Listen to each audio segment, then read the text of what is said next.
What have you seen from Boston College's defense? The first two games, they were pretty solid against Duke. And how much of what they're doing is what you saw Jeff Hafley do previously? So at Duke, they had really one approach because of what Duke does. I think what they saw in Texas State is more similar to what they would see from us. Jake Peeler, their wide receiver coach at Ole Miss, for me is now the offensive coordinator at Texas State. So there were a lot of similarities between what Texas State did against Boston College last week and some of the things that we do in our offense here. So it was good film for us. And I would also say that the game against Texas State brought out a few more things that BC has in the playbook. So, we saw more dime coverage, more to Tampa, and didn't necessarily see that against Duke. So the playbook opened up a little bit. We saw a couple new things from the second game. It's a very disciplined, it's a well-coached scheme. You're watching Ohio State play in the same type of system. And so that's really the defense that we're facing on Saturday against Boston College. All right, I wrote down Jay's name and not yours. That's why I asked that first question. Thanks a lot, Coach. I appreciate it. Yes, sir. All right, Chapel Fowler, you're up next. Hey, Coach. In your career, when you have three really established receivers, like you do now with Dami, Daz, and Bo, how do you try to work in younger guys and backups to keep them fresh? Well, that's an interesting question. There's really a standard in every room, but interestingly enough, in the receiver room, it's probably the most important outside of the O-line to have great depth. And the reason for that is we do throw the football a little bit and we cover a lot of ground. Even when we run the football, there are times where we're running routes. So it's good for us to develop depth because, in my opinion, I think in our opinion, De'Ami Brown playing 60 reps as opposed to playing 85, he's going to be a lot fresher. And in our experience in the past, having a guy like A.J. Brown or D.K. Metcalf or one of those guys at Ole Miss, when their total numbers in a game dropped, their production actually went up.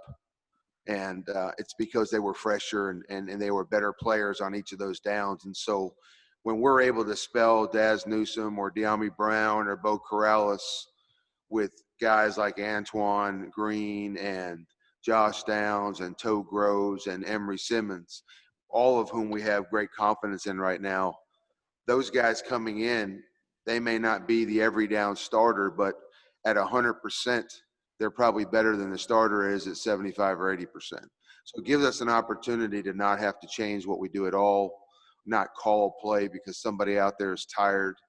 And the depth at wide receiver really is the number one thing outside of the O-line that's going to allow us to maintain staying in our tempo if we want to. Thank you. Yes, sir. Okay, Greg Barnes, go ahead.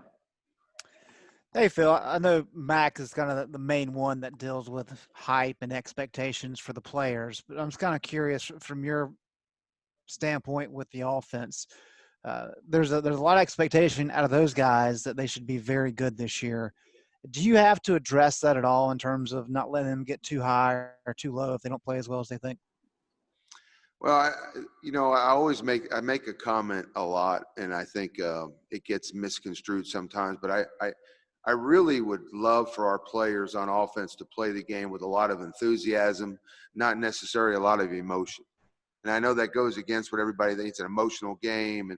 But when you have emotional highs and emotional lows in a game, it affects the way you play. I think there's nothing wrong with playing with tremendous or great enthusiasm. But somewhere along the emotional realm, you can get off track from a focus standpoint. We don't want to do that. So we want to play with great enthusiasm. We also need to play with great focus so that you don't have the highs and lows in the games. And I think that helps keep us from making the mental mistakes that we're trying to avoid. And it's obviously harder to think fast when you're playing fast. I mean, we're not giving them a lot of time to think. We want to snap the ball in X amount of time, and we want to push the ball up the field and want to spread the defense and we want to do it quickly. And I think It lends to the depth that we just talked about at the receiver position.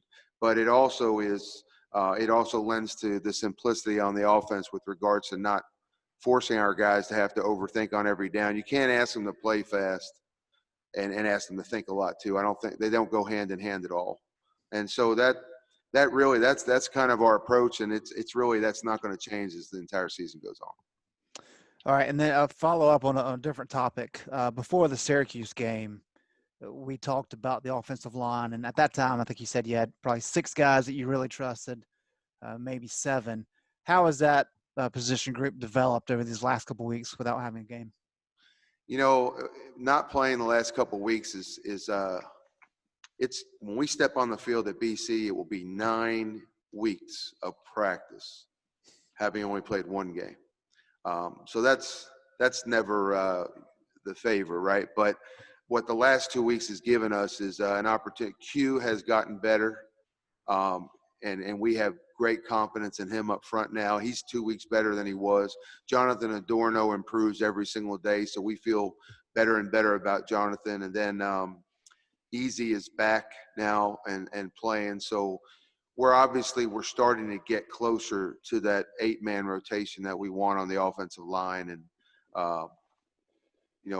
it's probably a situation that we're much better at right now than we were going into the Syracuse game. Thanks, Phil. Aaron Beard, go ahead.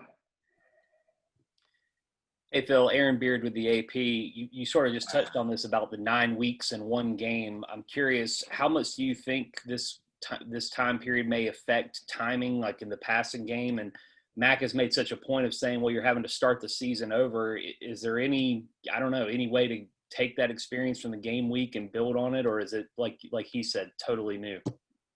So I'll steal an answer from Sam Howell because I agree with what he said. He was asked the same question. I think it helps the timing. I mean, we lost a lot of reps in spring ball, and we didn't even get all of the player-led workouts in the summer. The players didn't get through as many as they normally do in the summer. So what you lose are those timing reps, and that's why I was so impressed with how Mississippi State played against LSU, because they've had so few reps doing what they do in the passing game, much like we do.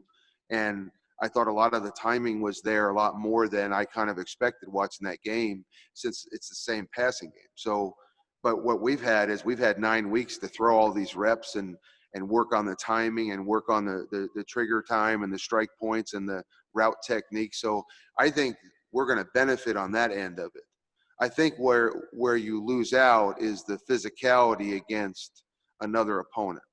Our guys are tired of hitting our guys, and we're also not, we're not in a game-like situation. And as much as you try to imitate a game-like situation in practice, it just isn't the same. So the physicality part of it, which we were happy about in the Syracuse game, but the physicality part of it after long breaks, typically there's a greater deficit there than there is in the timing, doing some of the skill stuff that we do in the system.